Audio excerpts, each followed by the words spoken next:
Just from the outside looking in, it would probably be fair to say almost any fan base in the NBA would probably kill to have LeBron James, even at 36 years old, on their roster leading their team. But is that really the case for the majority of Heat fans?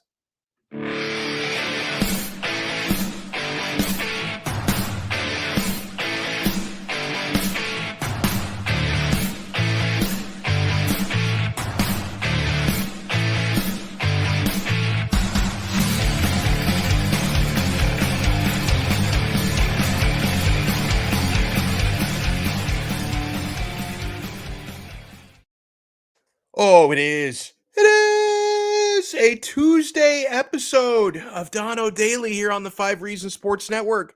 I am Alex Donno. I'm with you for the next 40 minutes or so, talking some NBA basketball, talking some Miami Heat. Brady Hawk is going to join us from the Five Reasons Sports Network. Hardest man on the hardest man. Wow, oh man, if I had a few too many drinks today, hardest working man on the Five Reasons Sports Network will join us in less than 15 minutes here. He's scheduled to hop on at about 2:15 p.m. In the meantime, if you're in here, whether you're watching us live at 2:02 p.m. on the 14th of June, year of our Lord 2022, or you're watching later on via replay, do us a favor. Help me out, help the channel out. Smash that like button on this video, hit that thumbs up button, and make sure you subscribe to Five Reasons Sports on YouTube. So everybody's been talking the last couple of days about what LeBron James said on The Shop, his show on HBO.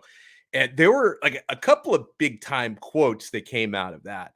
And I can even tie the two of those quotes together if you give me an opportunity. The first of those that doesn't impact Miami Heat fans directly is when LeBron James, who's now technically a billionaire, he's the third ever, actually, I think he might have been the second, and Tiger Woods was more recently the third athlete to join the Billionaires Club. Michael Jordan was already in it because he sold like 50 billion sneakers over the years. LeBron James and then Tiger Woods very recently joined the Billionaires Club, although I don't think it's a coincidence that inflation is now through the roof. So $1 billion doesn't, get you as far as it did back when Michael Jordan first became a billionaire. But I digress.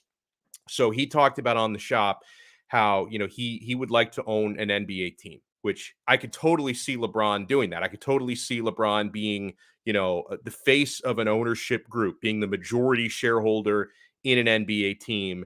And he wants that team to be in Las Vegas, which I think Vegas probably deserves it at this point, right? Growing, emerging sports market.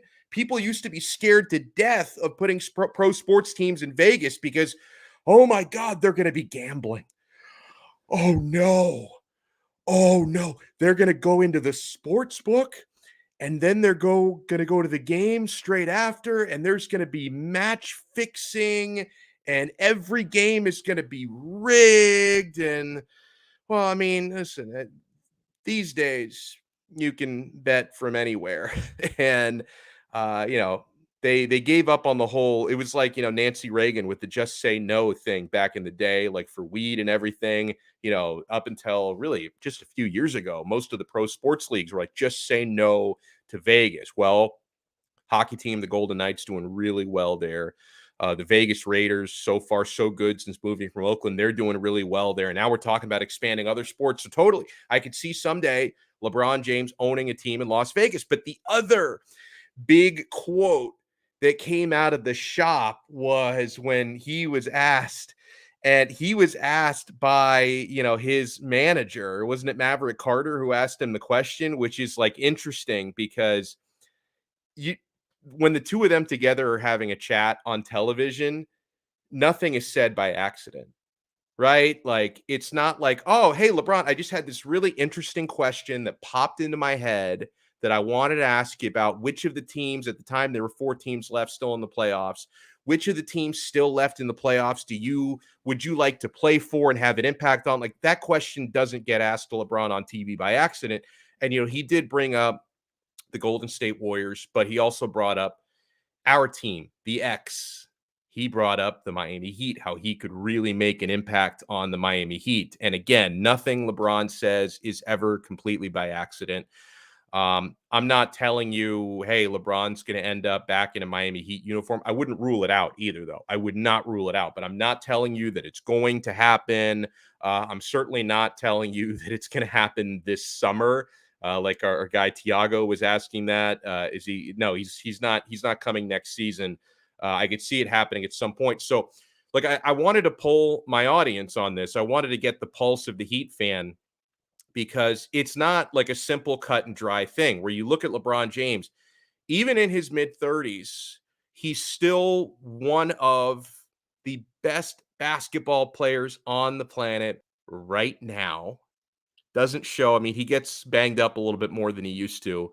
He used to just be a cyborg that could get through 82 games all the way through the finals without picking up any significant or semi-significant injuries. That's not the case anymore. But when he plays, he still looks like, the prime LeBron from 10 years ago, right? So he's still one of the best basketball players on the planet today. He is one of the best basketball players of all time. And yet, a lot of Heat fans, including me, I think would have some reservations. Like if LeBron James, who's a master manipulator, right? I mean, every exit and entrance to any team he's played for has been really carefully orchestrated. Most of the teams that he's played for, I think Miami, for the most part, is an exception. He has been able to kind of behind the scenes pressure the personnel people to make certain trades, draft certain players. Hell, I guess he got us too. Drafting certain players. I believe we drafted Shabazz Napier because LeBron said he liked Shabazz Napier, which was a bust here. And LeBron left before even getting a chance to play with Shabazz Napier. So he did it to us as well, right? So he is a master manipulator behind the scenes, because when you're that good and you have that type of a personality, there's a lot of power that comes with that. So if LeBron James were to decide, if what he said on the shop was not an accident, and he would actually be interested in coming back and playing for the Miami Heat at some point before he retired, would you guys embrace him? Would you guys be good with that? Oh, thank you, JFK. Damn, what a question, he says. Because listen, I didn't like the way that he left. I didn't like the way that he went about that. I don't really like a lot of the things that LeBron has done behind the scenes since leaving Miami, because if you're gonna, history would tell you over the last 8 years, if you're gonna sign LeBron James the player, you're also signing LeBron James the GM, and the two of those really come together. And yeah, there's a term that was coined after LeBron walked out the door because he didn't have the guts back in 2014, summer of 2014. I didn't like that, the letter to, what was it, Sports Illustrated, that published his whole letter about coming back home to Cleveland. Bro, that thing was crafted. It's like Don Draper wrote that letter. LeBron James, I'm sure, provided, some of the words, but that thing was crafted like a PR statement. Like, it was so hokey, and it was designed to pull on our heartstrings. And, then he orchestrated that trade to get Andrew Wiggins the hell out of there to bring in Kevin Love. Look at Andrew Wiggins now. He was amazing last night in the NBA Finals. Let me pull up the results so far of the poll that I put out. Let me just refresh it in case we've gotten a few more votes. All right, so I asked you guys, Heat fans, would you want LeBron James back in Miami if he decides to push for a return? Oh, hold on. I got to make it so you guys can actually see what the results are so far. There we go. Shifted that a little bit. The yeses have it, but not by much, guys. The margins are really thin there. Yes, LeBron, 55.1%. No, still hashtag Team Petty, 44.9%. And yeah, by the way, Aradani sound, you're not wrong. LeBron has said he wants to play with his kid before he retires. So the Heat would have to pick up Bronny James in addition to LeBron, which I don't know if it would be that difficult to pick up Bronny James, because I don't follow like high school basketball maybe as closely as some of you do. I don't know, but I've heard it said that he's not even necessarily projected to be a first round pick. So maybe like Bronny would not be that. Like, you're not going to have a lottery pick or the number one overall pick to draft Bronny. That, if LeBron wanted to go somewhere, you could probably pretty easily manipulate. Hey, that team is going to get the rights to draft him, and it may not be quite as complicated as some people think to get both of them together. So like here's one of the big things that I would think about if you're talking about bringing LeBron back here in the pro column. And guys, again, this I don't think this could happen this summer unless there's some seismic shift, right? This would be a year or two down the road if it would even be possible to make this happen. Yeah, you do have to consider that he's not showing any sort of precipitous drop basketball wise. He can absolutely still play. He can absolutely, I believe, in the right circumstance. I don't think he has the right circumstance right now in Los Angeles. I mean, the Russell Westbrook fit is just a disaster, right? But he's still capable of leading a good team with a good culture to a championship. So he checks off the box basketball wise. The other thing that you and I may not think about as much because it doesn't make us any money. We're just, if anything, we're going to spend money on this stuff. But your merchandising, your ticket sales go through the roof. So marketing wise, it's unparalleled, right? I mean, like, I love Jimmy Butler, but who do you think is selling more jerseys and shoes? I don't even know if does Jimmy have his own shoes? He might. I don't know anything about the sneaker game, but I know LeBron has shoes. Like, who do you think is selling more jerseys and shoes, not only domestically, but in Europe and in Asia and in Australia? Is it Jimmy Butler or is it LeBron James? Like, everybody in the freaking world knows who LeBron James is. And there is value in that. So again, that's a Mickey Arison thing more than it's a Donno thing or it's an any of you guys thing. But yeah, I mean, obviously, if LeBron James plays for your team, it even goes beyond basketball. That there's so many other business opportunities and marketing opportunities that opens up for you. Big reservation that I have is a couple things. The ego and the way he just tries to orchestrate things behind the scenes. How would that mesh here? Because it didn't mesh the last time around, right? And coming off the summer of 2014, it was very clear LeBron James at that time was starting to realize I need to have, or I want to have, more influence in the front office, more influence over personnel moves. I don't think the Heat were willing to give him a whole lot of that. Whereas Cleveland, when he went back to Cleveland, was like, whatever, bro. Like, you come in, you want to be the coach, you want to be the GM, just you run this town. It's your show, bro. Here's the keys to the Ferrari. You just drive it, right? And that was 8 years ago already. The ego was escalating, right? It's only gotten bigger because that was for him 2 championships ago. He's got 2 more rings than he did back then with 2 different teams. He's now a billionaire. He was not a billionaire 8 years ago. So how would that mesh? Because honestly, guys, if LeBron James were to come back to Miami at any point, there would have to be concessions on his side. Like, he would have to realize, you know what, I am entering the twilight of my career. I'm doing this now. Like, he would still want to win championships, but it would be more about an opportunity to let me just finish my career on a high note. I'm not going to be pulling the strings behind the scenes. Maybe I'll have an opportunity to play with my son, which would be real talk, man. I mean, a lot of dads out there, my 4-year-old, he is not, he's not showing too many signs of a future professional basketball player, at least not yet. But, if I were like to have an opportunity in 20 years, like to co-host a show with my son, that would be pretty freaking awesome. I'm sure that's been done before. Not too many NBA players get to share a court in a uniform with their son. So I'm sure that would be a bucket list thing for him. So would he be willing to just sort of kick his feet up ego wise and just sort of, let the machine run without having to have his fingerprints on everything? I think that would be really, really important if a reunion like that were to ever happen. Now LeBron, I did see something on the World Wide Web today.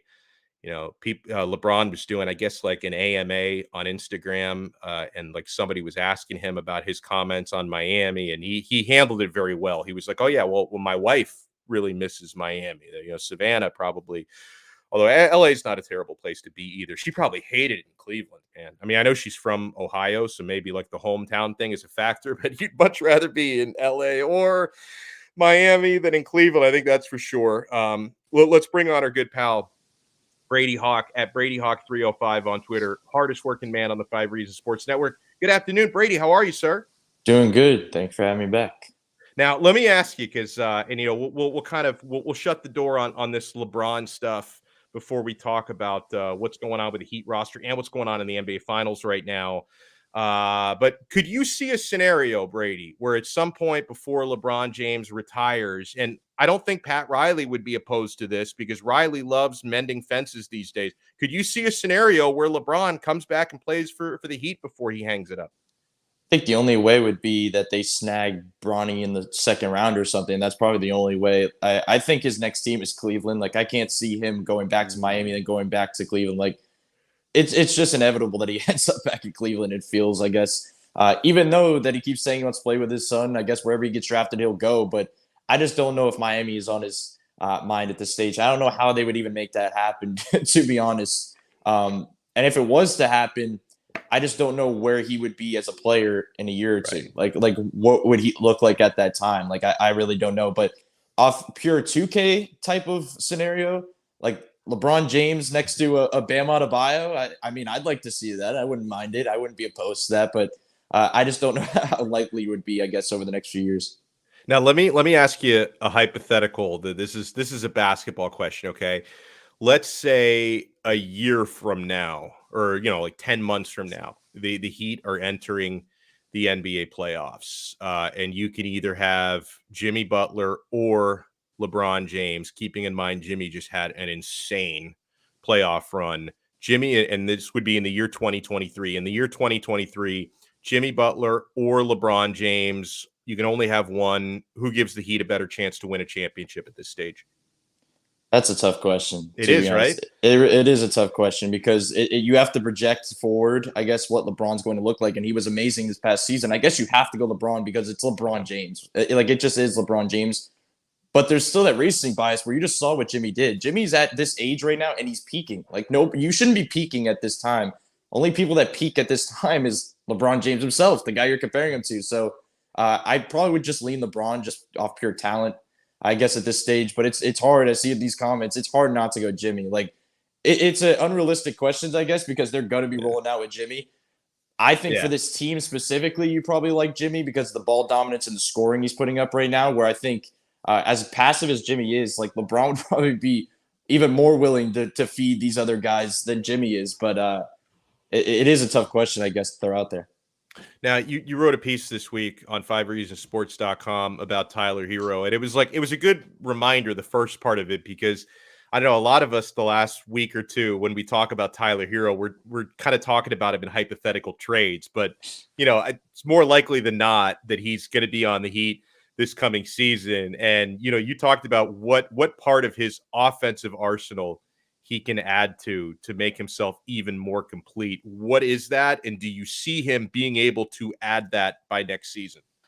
Yeah, the thing I think more than anything, as we learned in the playoffs, we kept talking about his points per game dropping, and then that leads into defensive talks. And even though if he just carries over the same stuff he did in the regular season offensively, we're not having those conversations. But when we talk about the things that happened in terms of him being blitzed and the things he saw in this playoff run, the way to kind of counteract that is to be some type of a isolation player, to be a one-on-one player in some capacity that you're able to say, every time I call for a screen, they're going to throw two at me. Okay, well, I'm just not going to call for the screen. I'm going to take this guy one-on-one and I'm going to get a bucket.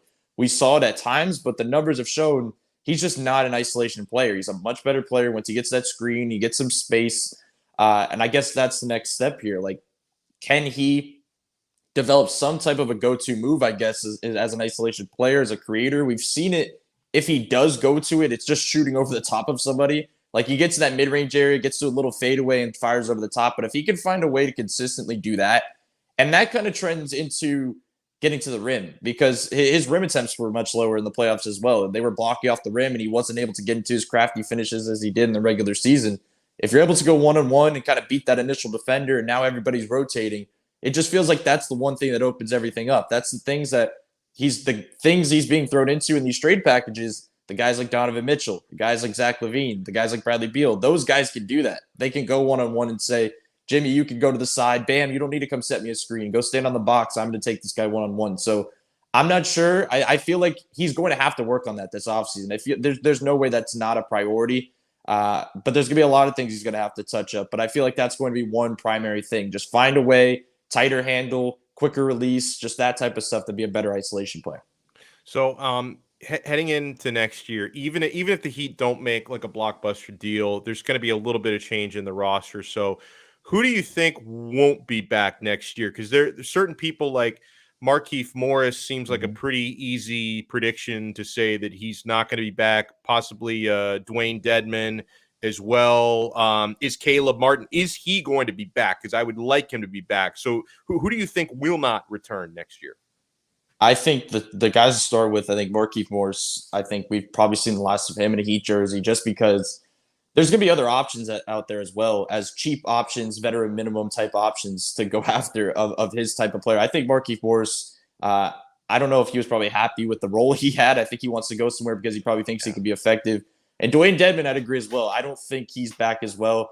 It feels like they're at a point now that we're talking about front court pieces for them to grab. We're talking about PJ Tucker possibly coming off the bench as their backup four. And Omer Yurtseven's emerging, and there's a hopeful idea that he could be your backup big.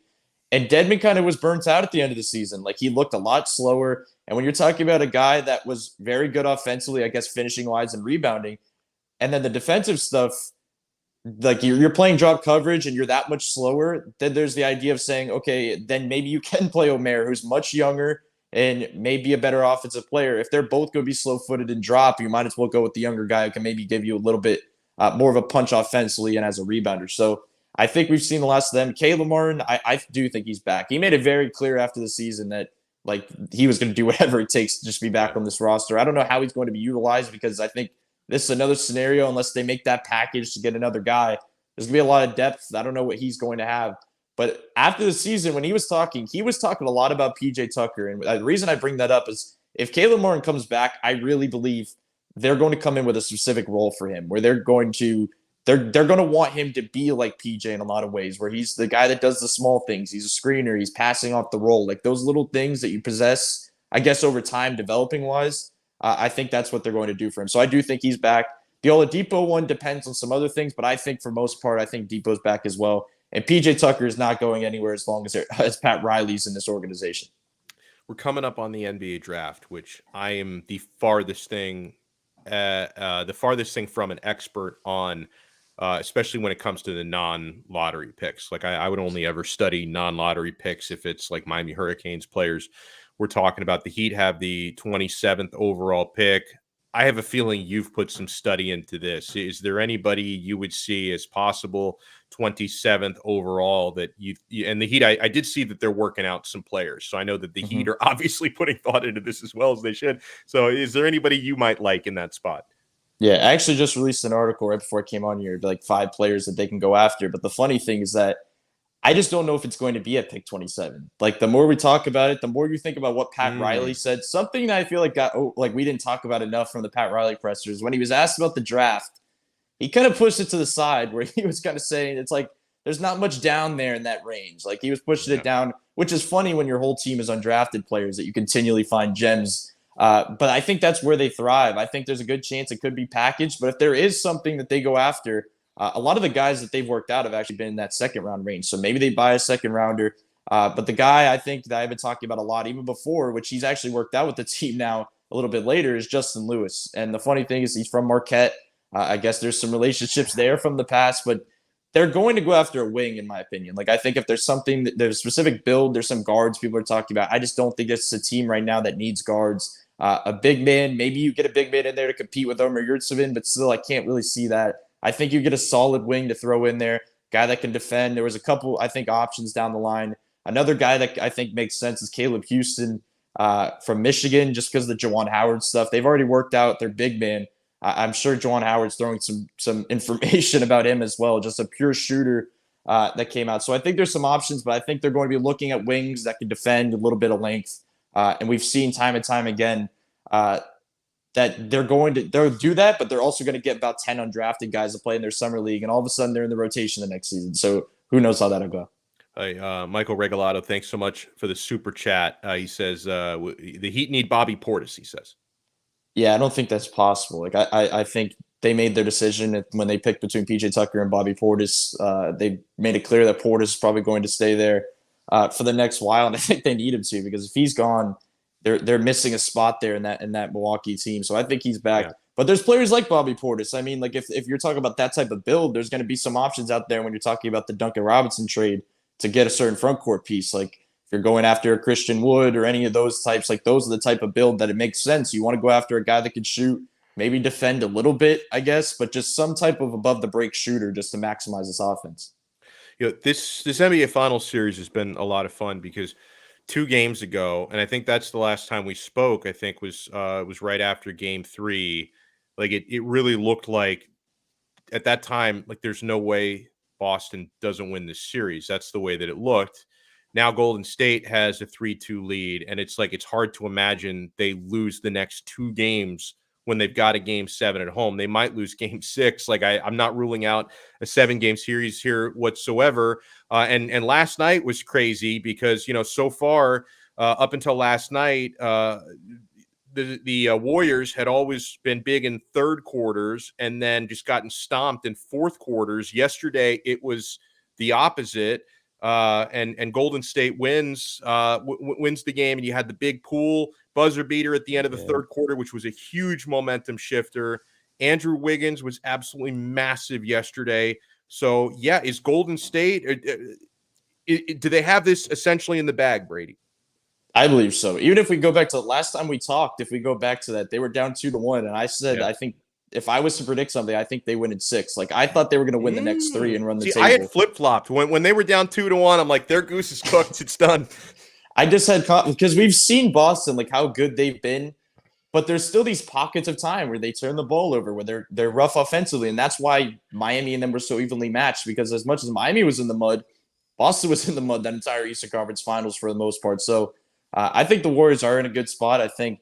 The funny thing is that you mentioned the third quarter and the first quarter and all that stuff flipping. Like that's been this entire playoffs. Like nothing. Think of it back to the Eastern Conference Finals again. Every game was just a blowout, and no matter if it was what quarter or what time stamp, like these playoffs make no sense right now. I guess you can go off at any time. I think Andrew Wiggins is kind of the biggest piece for them. I think that's where it comes back to drafting wise, and I think cuts back to what Miami needs. Those type of two-way players are just so important this time of year. Like when it comes down to it, you just need that type of player.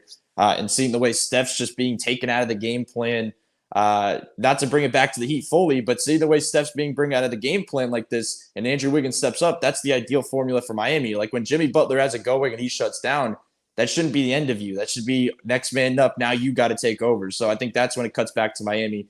But I do think the Warriors win, but I'm not counting out Boston. Like going back to Boston right now, then heading back to Golden State, it's just such a streaky team. Like you don't know what team you're going to get heading in. So it should be fun. But I just still can't trust that these turnovers, man. Like watching these games and these turnovers, and they're 2, I guess, good off defensive teams, but the way they turn the ball over, it's like it's hard to win games like that. Who's going to win Finals MVP?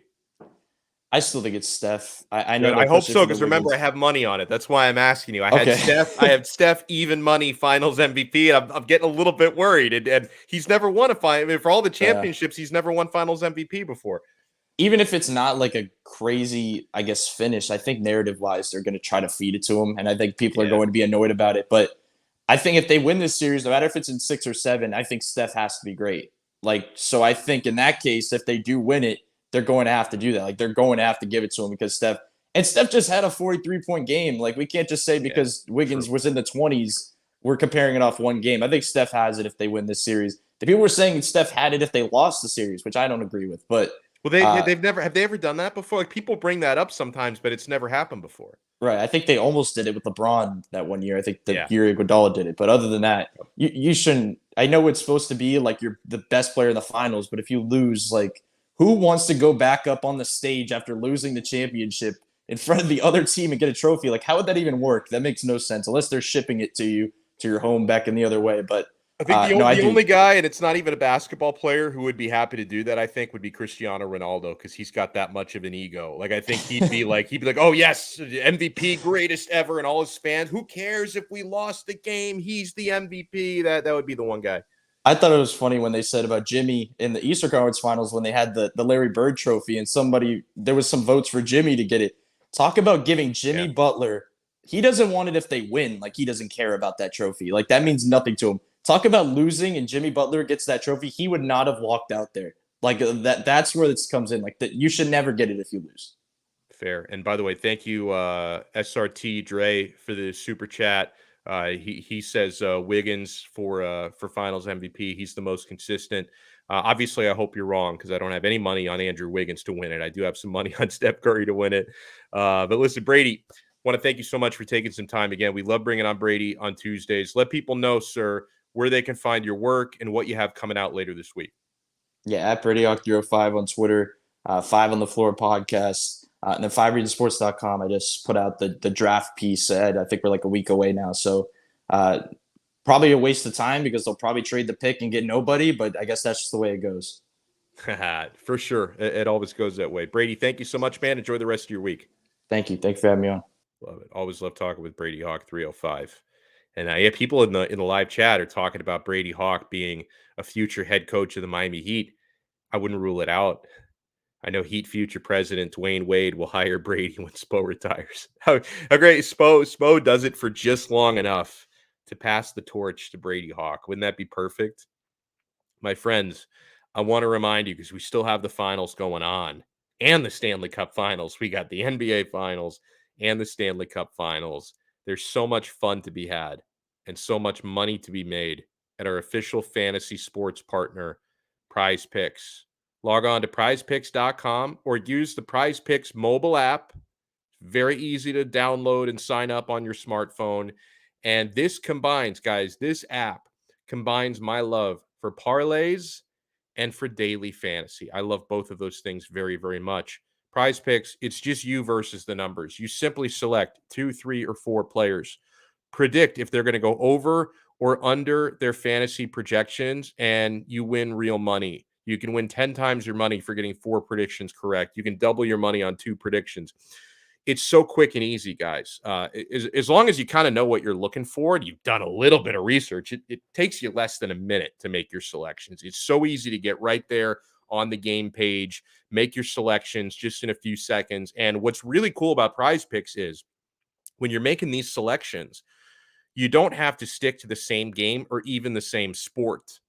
You can make a selection of 2 basketball players, 2 hockey players, 2 basketball players, 2 international soccer players, 2 MLS players, whatever it is, baseball players, whatever sport happens to be going on. You can mix and match your selections. It's a lot of fun, and you can win money doing this, guys. And so when you sign up, make sure you use our code 5, and you can double your deposit. They will fully match your first deposit up to $100.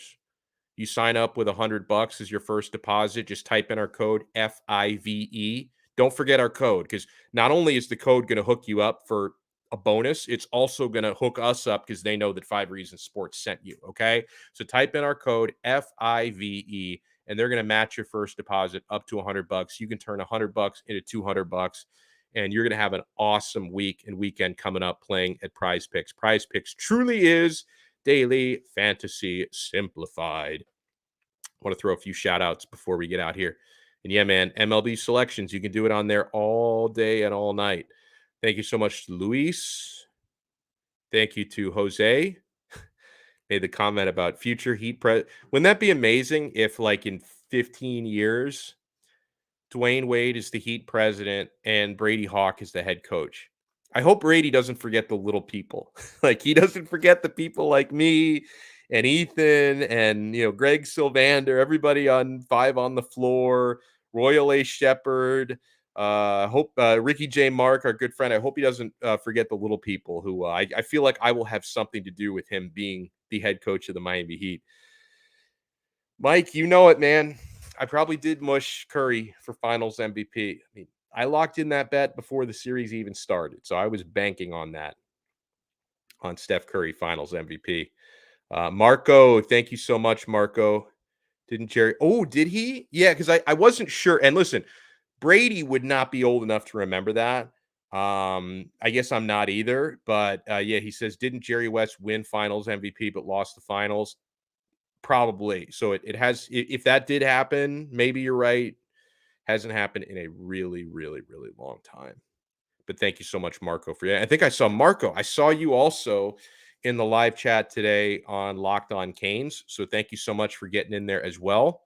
I do Canes football talk every single day. So make sure you subscribe to that channel, part of the Locked On Podcast Network. It's called Locked On Canes. And man, this has been one of the most fun probably the most fun off season I can remember as a Miami Hurricanes fan.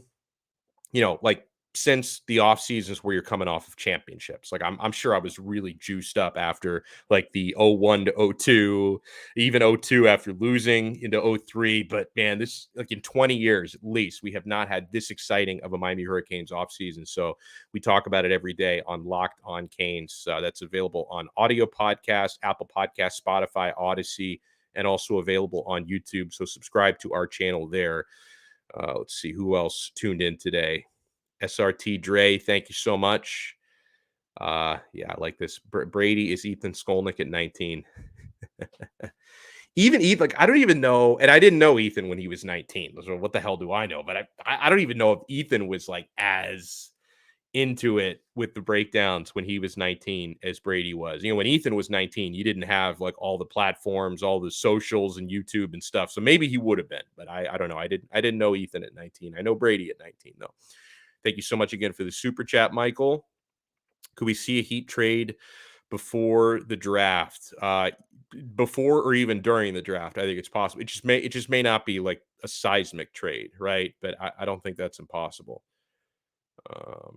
John Kennedy, Bobby, is that a good King of the Hill? I haven't watched King of the Hill probably since I was in college. Like I used to watch it like in college and like Bobby Hill.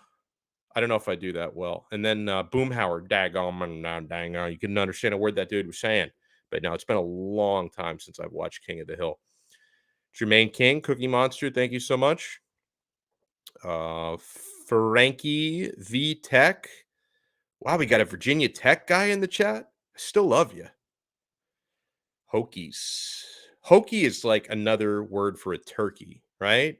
Or is Hokie an actual different bird? Like, is it a different bird from a turkey, or is that just another word for turkey? I don't know how I've gone through 37 years plus, and I don't know this, but I have to know. Is a Hokie the same thing as a turkey, or is it like, an emu versus a turkey, where it's like two different birds, right? Or an emu versus a ostrich, like two different birds. I need to know the difference here. Let's see who else. Young Ray, thank you for tuning in. He's saying about LeBron. Well, I know for a fact he's not 38 because he's almost a year younger than me, and I'm 37. That's semantics, right? If he's 38 or he's 36, like maybe about to turn 30. He might have just turned 37 this year, actually. But I've been 37 since September. I know LeBron is like at least half a year younger than me. So yeah, he is old. He is getting there. I mean, I'm 37. I'm old, right? So he probably is as well. Dominique, thank you so much. Although I'm pretty sure LeBron has aged a little better than I have, if we're being real here. Like, I couldn't do the things at 20 that he could do at 37. I couldn't, in my wildest dreams, I couldn't do the type of things that LeBron can do. He is an absolute, he is a freak of nature. Brooklyn Rob, thank you so much. LeBron burnt this bridge with the Godfather. Ain't going to happen. Franchise financials don't make sense, he says. I don't know about the financials maybe, but about the bridge being burned, I don't know. Pat Riley, he likes to mend fences sometimes, because like there was a little while there, there was a rift between him and Dwayne. They hugged it out. There was a bit of a rift between him and Bosch over the medicals. They worked it out. I think he's already worked it out with LeBron, to be honest with you. So I don't think that. Honestly, I think a lot of us fans hold more of a grudge with LeBron than Pat Riley does. If we're being real here. Oh, Marla texted that LeBron is turning 38 in December, so he would be all right. So he would be 38 while the season is going on. But still, man, 38-year-old LeBron is like better than most 24-year-olds. Oh man. Let's see. Tommy, Florida, thank you so much for tuning in. Mike, thank you. Aridani, thank you so much for tuning in. GA Kane fan, thank you so much. Tiago, you got to be from Brazil, right? With a name like Tiago Barroso, think is how you would pronounce that. Are you, if you're still there, Tiago, because he was sending that message very early in the show. If you're still there, you have to tell me if you're from Brazil. I have to know. Hello to Jack Dennis. Oh, Tony. A hokey is that thing hanging from Frank Beamer's neck. Oh, it's not nice.